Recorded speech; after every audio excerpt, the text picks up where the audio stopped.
नमस्कार दोस्तों, आज हम लोग बात करने वाले हैं टीजीटी पीजीटी की बेस्ट बुक के बारे में, जो कि चक्षु प्रकाशन की है। तो चक्षु प्रकाशन आप लोगों के लिए बेस्ट बुक लेकर आता रहता है। तो टीजीटी पीजीटी के लिए अगर आप लोग बुक लेना चाहते हैं और आप लोग इंग्लिश सब्जेक्ट से हैं तो चैप्टर वाइज आपको 16 पेपर मिलेगा। इसमें आपको 2200 से ज्यादा बहुविकल्पीय प्रश्न देखने को मिल जाएंगे। और अगर आप लोग हिंदी की बुक लेना चाहते हैं तो इसमें आपको 3750 बहुविकल्पीय प्रश्न मिलेंगे, और भी व्याख्या सहित।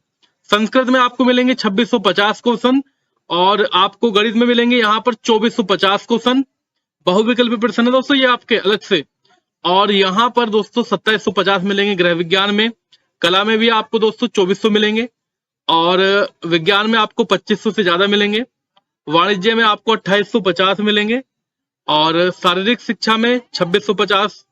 सामाजिक विज्ञान में आपको मिलेंगे 2150। अब यहाँ पर ये दोस्तों प्रश्न जो मिलेंगे वो बहुविकल्प मिलेंगे व्याख्या सहित, और चैप्टर वाइज 16 पेपर मिलेगा आपको। देखो ये पूरा का पूरा कॉम्बिनेशन है, कॉम्बिनेशन पैक रहेगा चक्षु बुक का। जो भी सब्जेक्ट आपको चाहिए वो आप लोग परचेज कर सकते हैं। मैंने डिस्क्रिप्शन बॉक्स में एक लिंक दिया है, वहां से जाकर परचेज कर सकते हैं, या इनकी वेबसाइट से, फ्लिपकार्ट से, अमेजन से, स्नैपडील से, जहां से आपको मन करे वहां से परचेज कर सकते हैं। वैसे वीडियो के डिस्क्रिप्शन में लिंक है, वहां से जाकर भी परचेज कर सकते हैं। कल की वीडियो में हम लोगों ने पढ़ लिए थे 30 क्वेश्चन।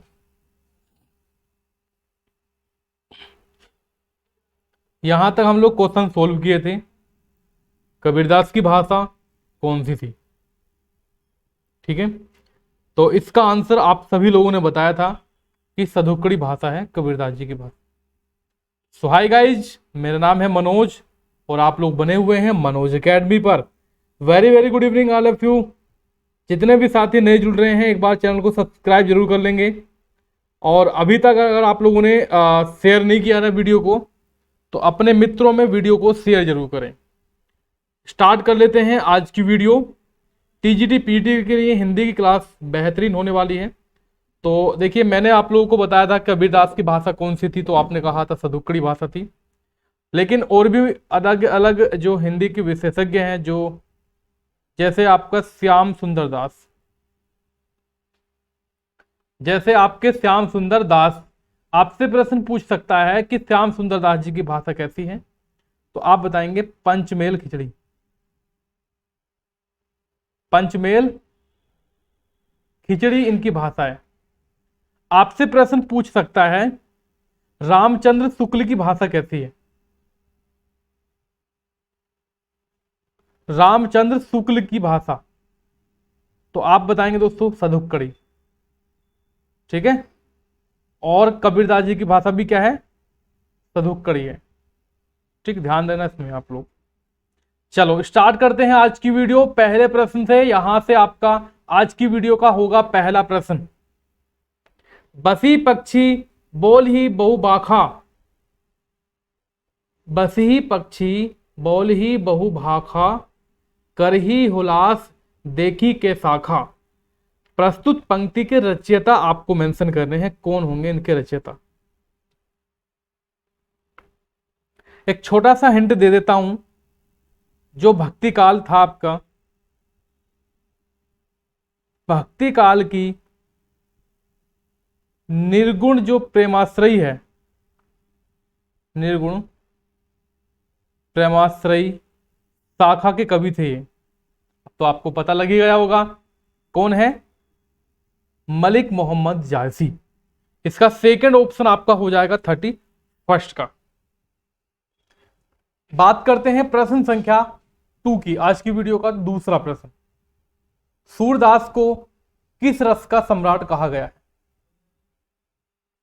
सूरदास को किस रस का सम्राट कहा गया है? वात्सल्य रस, श्रृंगार रस, शांत रस, या भक्ति रस? 32 नंबर प्रश्न आपका रहेगा यहां। 32 सूरदास जी को वात्सल्य रस का सम्राट कहा गया है। दोस्तों इन्होंने श्रृंगार और शांत रसों का भी वर्णन अपनी रचनाओं में किया है। ठीक है, उसके पश्चात जो प्रश्न है आपका 33 नंबर, आदिकाल की रचना के बारे में आपको बताना है। आदिकाल की रचना है अखरावट, छत्रसाल दशक, दीपशिखा, खुमान रासो।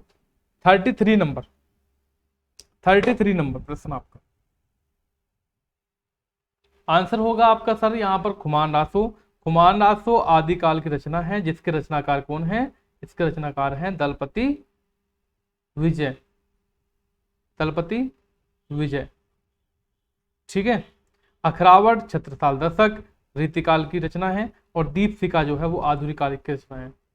ये कौन सी रचना है? आधुनिक काल की रचना है, और दोनों जो है वो किसकी रचना है? रीतिकाल की, ठीक है। क्वेश्चन का आंसर क्या होगा? डी ऑप्शन रहेगा आपका। हिंदी शब्द सागर का प्रकाशन किस संस्था ने किया था? हिंदी शब्द सागर का प्रकाशन किस संस्था ने किया था? हिंदी साहित्य सम्मेलन, नागरिक प्रचारणी सभा, इंडियन प्रेस, राष्ट्रभाषा परिषद। प्रश्न संख्या आपका 34 नंबर है दोस्तों, यहां पे 34 नंबर। हिंदी शब्द सागर का प्रकाशन जो है वो नागरिक प्रचारणी सभा इसके द्वारा किया गया था। लेकिन एक प्रश्न आपसे पूछ सकता है कि सर नागरिक प्रचारणी सभा की जो स्थापना की गई थी वो कब की गई थी, क्योंकि ये अलग क्वेश्चन है आपका। तो आपका आंसर होगा दोस्तों 1893 ईस्वी में इसकी स्थापना की गई थी, ठीक है। स्थापना दोस्तों इसमें सबसे ज्यादा योगदान जो दिया गया था वो पंडित रामनारायण मिश्र के द्वारा दिया गया था, और बाबू श्याम सुंदर दास जी के द्वारा दिया गया था सबसे ज्यादा योगदान, जो नागरिक प्रचारणी सभा की स्थापना हुई थी, ठीक है। अगला क्वेश्चन हमारा कहता है यहाँ पे किस साहित्य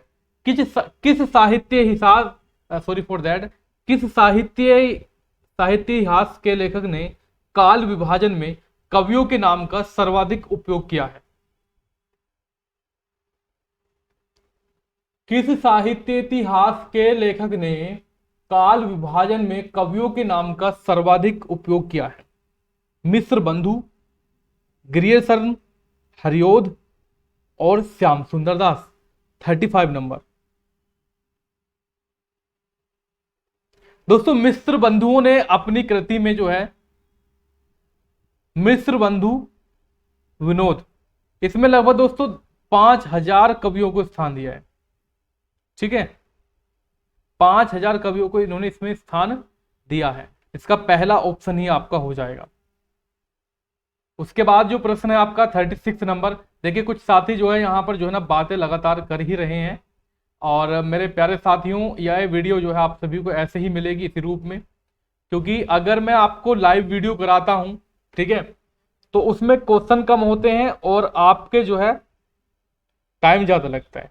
इसमें टाइम कम लगेगा, क्वेश्चन ज्यादा रहेंगे, ठीक है। इनमें से वह कौन सी रचना है जिसे मूलतः हिंदी शब्द सागर की भूमिका के रूप में लिखा गया था, किंतु बाद में इसे स्वतंत्र ग्रंथ बना दिया गया? Okay 36 number.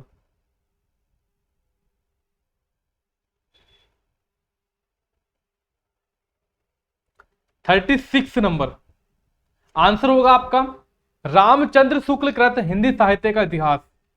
हिंदी साहित्य का इतिहास 36 नंबर का आपका सी वाला ऑप्शन रहेगा। उसके बाद जो प्रश्न है आपका यहां पर इस्तवार द लॉ, ध्यान दीजिएगा, इस्तवार द लॉ लिटरेट्यूर एंदुई ए हिंदुस्तानी नामक हिंदी साहित्य के इतिहास ग्रंथ के लेखक का नाम क्या है? दोस्तों ये काफी अच्छे प्रश्न हैं, और इन प्रश्नों को आप सभी को एक बार रिवाइंड जरूर करा दूंगा ताकि आप लोग जो है अच्छे से समझ सकें। तो ये दोस्तों फ्रेंच भाषा में लिखा गया था, गार्सा दतासी, फ्रेंच भाषा में। पंडित बनारसी दास द्वारा लिखित हिंदी की पहली आत्मकथा का नाम क्या है? पंडित बनारसी दास द्वारा लिखित हिंदी की पहली आत्मकथा का नाम क्या है? अर्धकथा, मेरा जीवन प्रवाह, चांद सूरज के बीरन, मेरी आत्मकहानी। पंडित बनारसी दास द्वारा लिखित हिंदी की जो पहली आत्मकथा है वो है आपका अर्ध कथानक या अर्ध कथा। दोस्तों ये आपकी आत्मकथा है एक, जो कि 1641 ईस्वी में लिखी गई थी, ठीक है। बात करते हैं हम लोग 39 नंबर की। निम्नलिखित में से कौन सा निबंध हजारी प्रसाद द्विवेदी का नहीं है? हजारी प्रसाद द्विवेदी का कौन सा निबंध नहीं है इसमें से? 39 नंबर प्रश्न आपका। अशोक के फूल किसका है? हजारी प्रसाद द्विवेदी का सर। कुटज, ये भी आपका सही है, ठीक है। विचार प्रवाह, ये भी इनका है। लेकिन व्रत विचार जो है वो किसका है? ये है सुखदेव जी का, सुखदेव जी की रचना है। क्लियर हो गया आपका? डी वाला ऑप्शन क्लियर है? Okay sir. हम लोग बात करते हैं 40 नंबर की। बोली का क्षेत्र जब थोड़ा विकसित हो जाता है और उसमें साहित्य की रचना होने पर वह क्या बन जाती है? बोली का वह क्षेत्र, बोली का क्षेत्र जब थोड़ा विकसित हो जाता है और उसमें साहित्य की रचना होने पर वह क्या बन जाती है? ब्रजभाषा, उपभाषा, लिपि या क्षेत्रीय रूप? 40 नंबर आपका यहां पे होगा दोस्तों, वो उपभाषा बन जाती है। यहाँ पे बी वाला ऑप्शन आपका होगा। अगला क्वेश्चन हमारे स्क्रीन पर कहेगा, हिंदी भाषा का संबंध किससे है? हिंदी भाषा का संबंध किससे है? पैसाची से है, ब्रांचर से है, मगही से है या आपका सोरसैनी से है? सिंधी भाषा का संबंध किससे है? ब्रांचर अपभ्रंश से रहेगा, बी वाला ऑप्शन। थोड़ा फास्ट और कर लेते हैं हम लोग यहाँ पे। हिंदी भाषा राज्य या हिंदी भाषी राज्य के अंतर्गत कौन सा राज्य नहीं है? हिंदी भाषी राज्य के अंतर्गत कौन सा राज्य नहीं है? उत्तर प्रदेश, बिहार, झारखंड और महाराष्ट्र। देखिएगा, महाराष्ट्र जो है वो हिंदी भाषी राज्य के अंतर्गत नहीं आता है, बल्कि यहाँ पर मराठी बोली जाती है। मराठी भाषा जो है यहाँ पे ज्यादातर बोली जाती है, इस राज्य के अंतर्गत आती है। उत्तर प्रदेश, बिहार, झारखंड, मध्य प्रदेश, छत्तीसगढ़, हिमाचल प्रदेश, उत्तराखंड, ये सारे के सारे क्या हैं? ये हिंदी भाषी राज्य हैं। भाषा की सार्थक इकाई या लघुत्तम इकाई? भाषा की सार्थक लघुत्तम इकाई, यह प्रश्न भी आपका कई बार बना है। 43 नंबर, भाषा की सबसे छोटी इकाई क्या होती है? भाषा की सबसे छोटी इकाई, छोटी इकाई क्या होती है दोस्तों? आप कहेंगे ध्वनि होती है सर, ठीक है। और जो शब्द है यहां पर, शब्द, शब्द क्या है? शब्द जो है भाषा की लघुत्तम सार्थक इकाई होती है, लघुत्तम सार्थक इकाई होती है। शब्द यानी कि शब्द को जब वाक्य के अनुकूल बनाते हैं तब वो क्या बन जाता है? वो पद बन जाता है, ठीक है। और भाषा विज्ञान में पद को रूप भी कहा जाता है, पद को रूप भी कहा जाता है। तो 43 नंबर का सटीक आंसर आपका होगा शब्द, पहला ऑप्शन। नेक्स्ट क्वेश्चन रहेगा, कार्यालय हिंदी की भाषा कैसी होनी चाहिए? कार्यालय हिंदी की भाषा कैसी होनी चाहिए? दोस्तों, अगर आप लोगों ने अभी तक अपनी वीडियो को शेयर और लाइक नहीं किया है तो आप लोगों से यही कहना चाहूंगा, अपने मित्रों की सहायता करो, आप लोग शेयर भी कर सकते हैं, ठीक है। 44 नंबर की बात करेंगे, शब्द की वह शक्ति जिससे वाचार्य प्रकट होता है वो आपका अमिधा कहलाती है, ठीक है। क्या होगा 44 नंबर का? देखो, ये आपका अमिधा कहलाती है, ये आपका अमिधात्मक है। तो दोनों में यहां पर जो है पहला ऑप्शन और डी ऑप्शन, इन दोनों में से आपको सेलेक्ट करना है, बाकी जो है दोनों ऑप्शन आपके गलत हैं, बी और सी चलेगा। तो 44 नंबर की अगर मैं बात करूंगा तो इसका आंसर हो जाएगा अभिधात्मक, यानी कि पहला ऑप्शन आपका यहाँ पे हो जाएगा। अच्छा, शब्द की शक्ति जिससे वाचार्थ प्रकट होता है वो आपका क्या कहलाता है? अभिधा कहलाती है, ठीक है। और जो कार्यालय हिंदी की भाषा है वो कैसी होनी चाहिए? वो होनी चाहिए आपकी अभिधात्मक, ठीक है। यानी कि इसमें जो है ना भाषा शुद्ध और व्याकरण सम्मत होनी चाहिए। इसका आंसर केवल और केवल पहला है, डी वाला ऑप्शन को खत्म कर दीजिएगा। भाषा क्या है दोस्तों? ये अगला क्वेश्चन रहेगा आपका। भाषा अर्जित संपत्ति है, उत्तराधिकार में प्राप्त संपत्ति है, ईश्वर प्रदत्त संपत्ति है, सहजात सहजात संयोग या योग्यता, सहजात योग्यता है। तो भाषा क्या है दोस्तों? भाषा अर्जित संपत्ति है, अर्जित संपत्ति है। यानी कि भाषा हमारे विचारों को व्यक्त करने का एक माध्यम है। हम लोग जिस समाज में रहते हैं वहां से एक लैंग्वेज सीखते हैं। निम्नलिखित में से कौन सा वर्ण द्विगुण व्यंजन के अंतर्गत आता है? द्विगुण व्यंजन के अंतर्गत कौन सा आता है? ट, ठ, ढ, ण। देखो, एक आपका जो है ये तीसरा ऑप्शन जो है ढ और आपका अण है, ठीक है। ये द्विगुण व्यंजन के अंतर्गत आपके आ जाते हैं। दोस्तों हमारा अगला प्रश्न कहेगा पंवारी इनमें से किस बोली से संबंधित है? पंवारी इनमें से किस बोली से संबंधित है? अगर मैं कहूंगा यहां पर बुंदेली जो लिखा हुआ तीसरा ऑप्शन, बुंदेली जो है वो हिंदी भाषा की बोली है एक, ठीक है, क्या हो जाएगी? हिंदी भाषा की बोली होगी। अगर मैं बात करूंगा यहाँ पर पंवारी की, यहाँ पर लिखा हुआ पंवारी जो है, पंवारी जो है दोस्तों आपकी राठौड़ी की तरफ आ जाएगी वैसे तो ये, ठीक है, लेकिन हमसे क्या कहा है कि पंवारी इनमें से किस बोली से संबंधित होगी, तो 47 का आप लोग सी ऑप्शन ही यहाँ पे लगाइएगा, ठीक है, बुंदेली के अंतर्गत ही आपकी आ जाएगी। अगला क्वेश्चन हमारा कहता है रामचरितमानस में कितने कांडों की रचना की गई है ना, या रामचरितमानस कितने कांडों की रचना है? 6, 7, 8, 9। रामचरितमानस की जो भाषा है वो अवधी भाषा है, अवधी भाषा है, ठीक है, सबको पता होनी चाहिए दोस्तों इसकी प्रश्न के बारे में। रामचरितमानस में कितने कांड हैं? सिंपल क्वेश्चन है, रामचरितमानस में कितने कांड हैं? 7, करेक्ट, ठीक है, यानी कि बालकांड, अयोध्याकांड, अरण्यकांड, किष्किंधा कांड, सुंदरकांड, लंका कांड और उत्तरकांड, 7 कांड आपके हो जाएंगे, ठीक है। हमारा अगला क्वेश्चन रहेगा सर यहाँ पर एकांकी में अन्विति तत्वा या अथवा संकलन त्रय के अंतर्गत काल स्थान के साथ किसके निर्वाह की गणना की जाती है?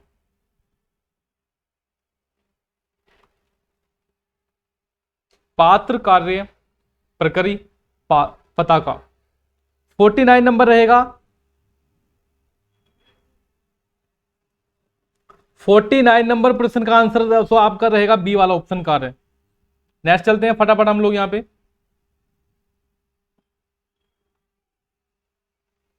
जयशंकर प्रसाद कृत उर्वशी किस विधा की रचना है? जयशंकर प्रसाद कृत उर्वशी किस विधा की रचना है? दोस्तों ये रहेगी चंपू काव्य की रचना या विधा, यानी कि चंपू काव्य की एक विधा है। चंपू काव्य दोस्तों गद्य और पद्य शैली का मिश्रण है होता है।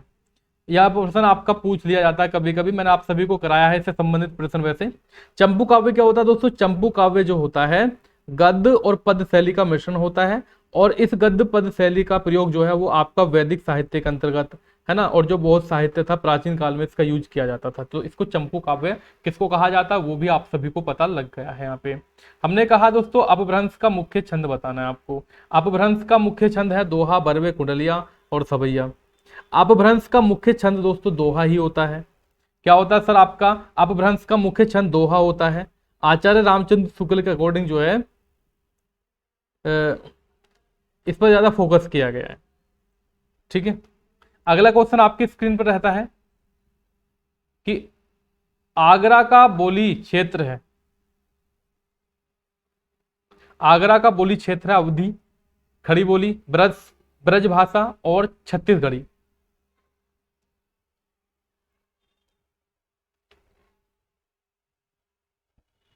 दोस्तों ब्रज मंडल के अंतर्गत कौन कौन से आते हैं? ब्रज मंडल देखो आज जान लीजिए आप लोग, ब्रज मंडल में दोस्तों आगरा आएगा सबसे पहले, मथुरा आएगा इसमें, आगरा मथुरा इसमें जाएगा आपका, और इसमें अलीगढ़ आ जाएगा, ठीक है। ये प्रमुख रूप से आते हैं। तो यहां की जो भाषा है वो ब्रज भाषा हो जाएगी क्या सर? बताइएगा, क्या इसमें हम लोग तीसरा ऑप्शन लगा सकते हैं? 52 नंबर में लगा सकते हैं ना? जी सर, हम लोग यहाँ पर तीसरा ऑप्शन लगा सकते हैं। ठीक, अब ब्रज का मतलब क्या होता है सर? ब्रज का मतलब दोस्तों होता है जो पशुओं का समूह या गायों का समूह, पशुओं का समूह यानी कि गायों का समूह, ठीक है। अगला क्वेश्चन कहेगा 53, परमात्म प्रकाश के रचनाकार हैं। परमात्म प्रकाश के रचनाकार हैं राम सिंह, योगेंद्र, हेमचंद्र और मेरुतुंग। परमात्म प्रकाश के रचनाकार 53 नंबर।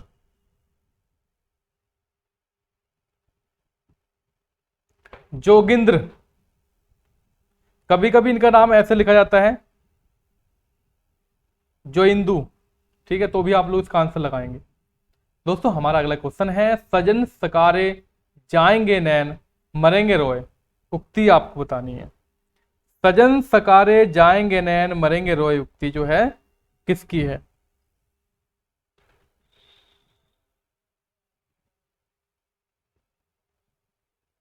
ठीक है, इसका जो आंसर हो जाएगा दोस्तों अमीर खुसरो, पहला ऑप्शन। हमारा अगला क्वेश्चन रहेगा कि इनमें से जो अनुप्रास अलंकार का लक्षण ना हो उसे आपको छांटना है, जो अनुप्रास अलंकार का लक्षण ना हो उसको मेंशन करना है। शब्द के प्रारंभ अथवा अंत में वर्णों की आवृत्ति, एक या अनेक वर्णों की क्रमानुसार आवृत्ति, पंक्ति की संपूर्णता आवृत्ति, एक ही उच्चारण स्थान से बोले जाने वाले वर्णों की आवृत्ति, ये 55 नंबर रहेगा। तो पंक्ति की संपूर्णता आवृत्ति जो है अनुप्रास का अलंकार का जो लक्षण है वो आपका नहीं होगा, अर्थात 55 नंबर का आंसर सी ऑप्शन रहेगा यहाँ पे।